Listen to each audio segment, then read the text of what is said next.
Hello sa mga Nostronatics worldwide, sa mga abangers, at lalo na po doon sa mga bago kong subscribers. Gusto kong magpasalamat sa suporta ninyong lahat. And ngayon, gusto ko din magpasalamat kina ate and kuya kasi they allow us to record the reading. So, galing pa kayong saan, ate? Dubai. Galing pa sila ng Dubai. And grabe, no? Tapos na-late pa ako dumating kasi sobrang traffic.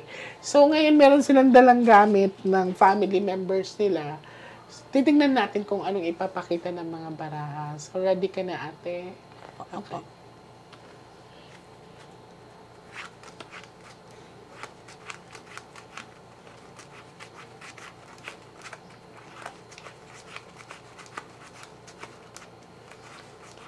Pero ang dami ko talagang supporters din na sa Dubai, sa UAE, sa mga ano dyan, especially sa mga OFW, maraming salamat talaga.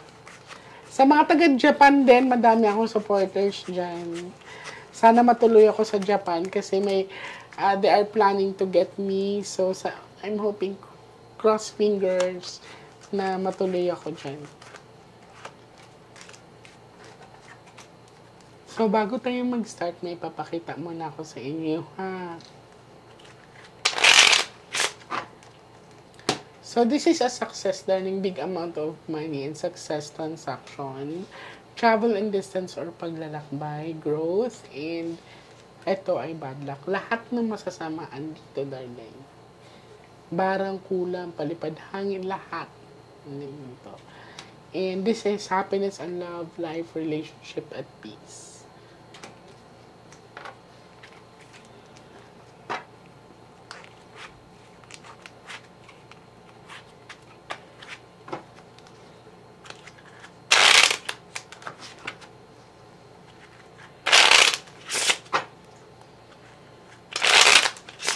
Okay, so ready ka na?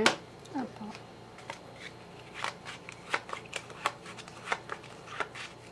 I want you to pick one card. Thank you. So this is you. I'm hoping that this is a red card.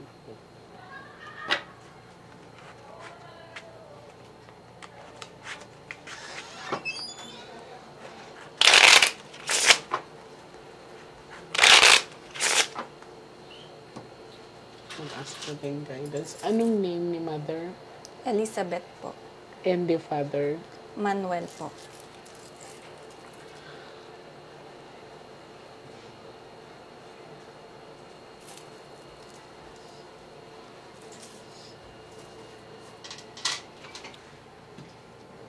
Okay, darling. So, tap the cards into 3. Kayo ay magkakapatid lahat po. Opo.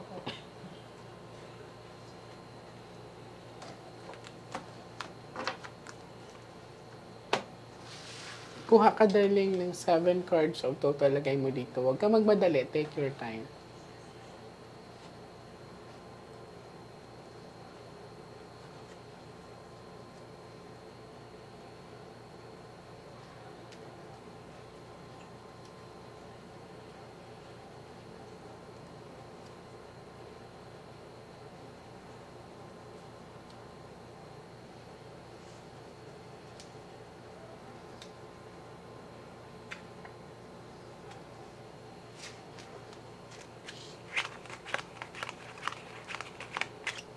So, this is you. Pag may queen dito, mama mo na yan. Or king, papa mo na yan.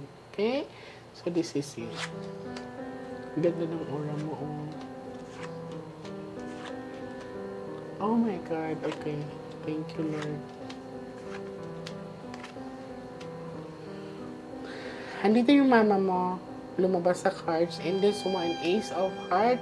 So, both of them, or especially mama mo, is at peace na sila.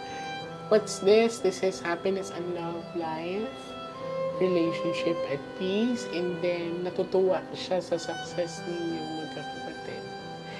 And ang flower kasi representation is pagyabong or paglantas. So, sa mother mo, ang pinakita sa akin ay biglaan daw yung pagkamatay niya. Pero, may nakikita akong infection, may nagka-infection sa katawan or sa dugo.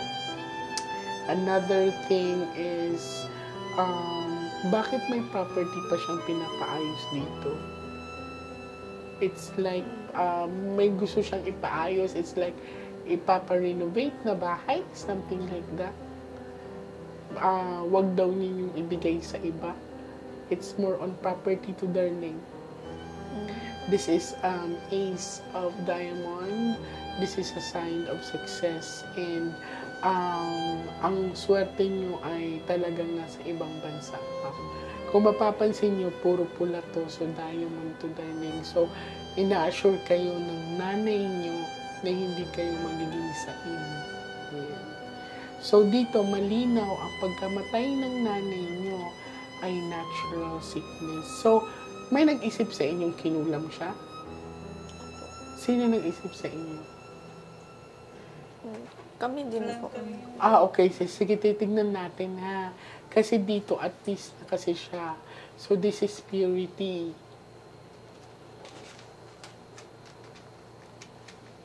Na-hospital siya. Ilang araw siya sa hospital. Isang araw lang. Tapos, wala na agad kasi biglaan. Pero ramdam ko na parang biglang nag-stop yung heartbeat niya. Hindi ba siya na-attack? Heart attack na yun. Kasi specific yung cards na nag-stop yung heartbeat niya. So, ang sinabi ng doctor, it's cardiac arrest. You're Queen of Diamonds. So, cut the cards into 3. Ang pasalamat ko talaga is at peace. Ginilabutan tuloy ako. And I'm very happy kasi Ace of Diamond kasi darling is a success. So, nakikita ng nanay niyo ang success ninyo magkakapatid. Kuha ka ng 9 cards of total, lagay mo dito.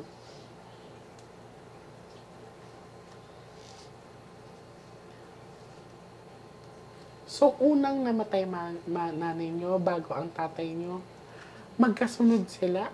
Or 2021 po si Mami, 2023 po si okay. This year lang.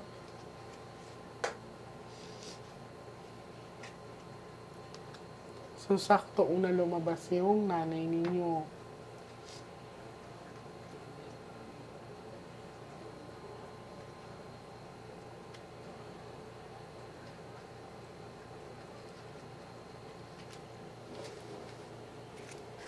King na lang antayin natin para sa tatay nyo.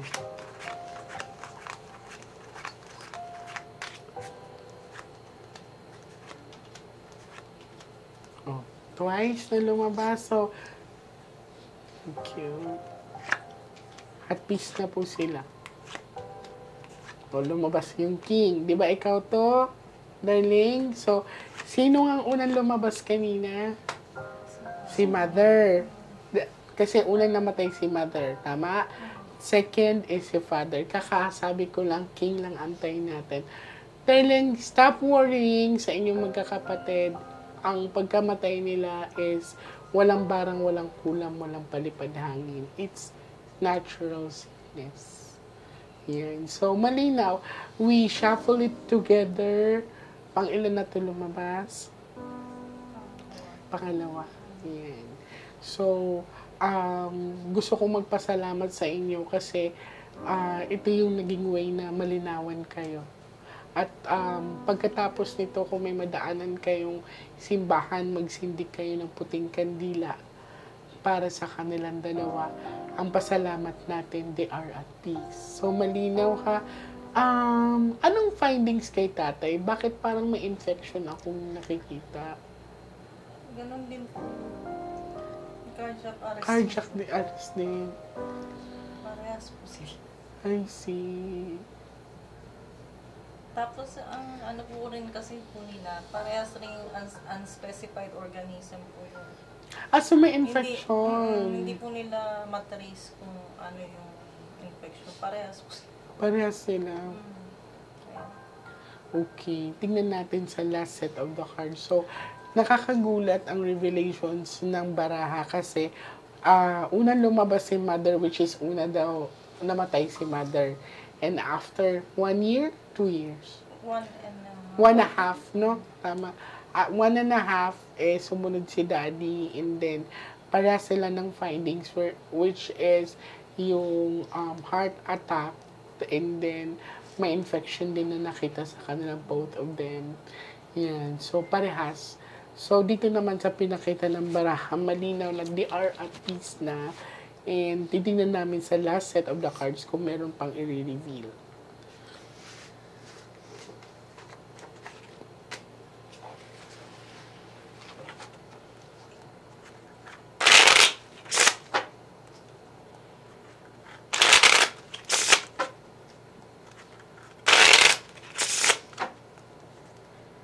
Cut the cards into 3 darling.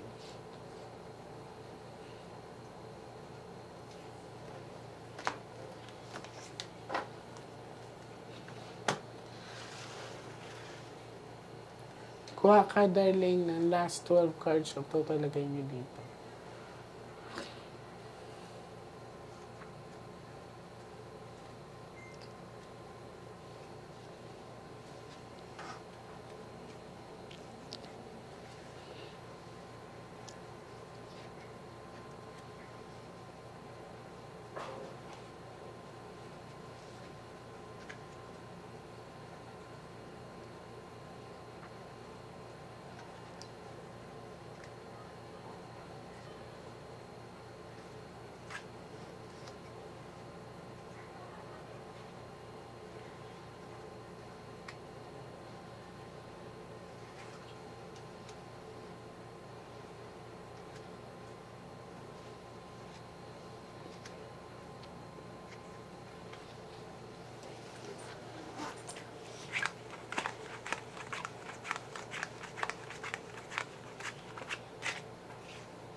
Success, congratulations.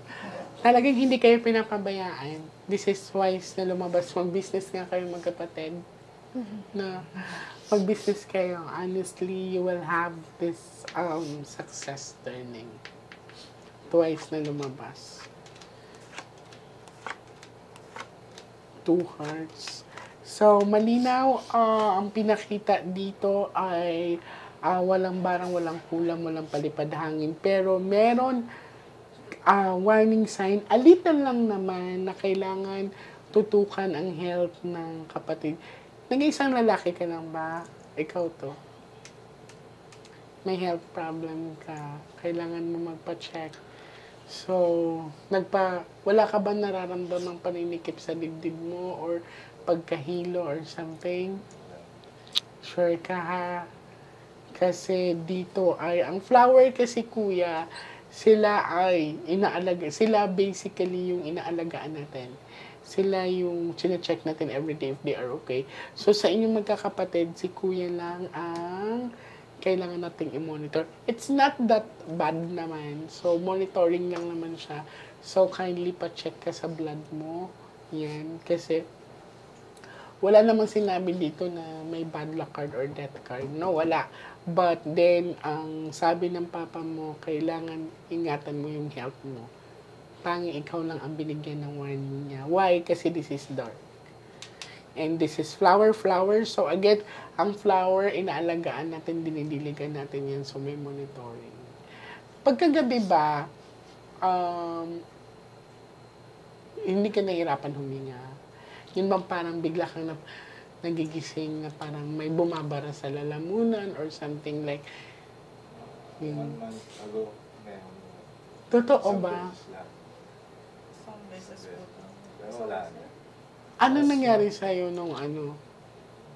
Hilak lang ako ng Oh, sinabi sa akin to. Pero wala na hanggang. Okay. Pero hindi tayo pwedeng magkampante. Ano yun, bigla kang nagising na parang nanikip yung dibdib mo? Sinong sinabi niya sa inyo yun?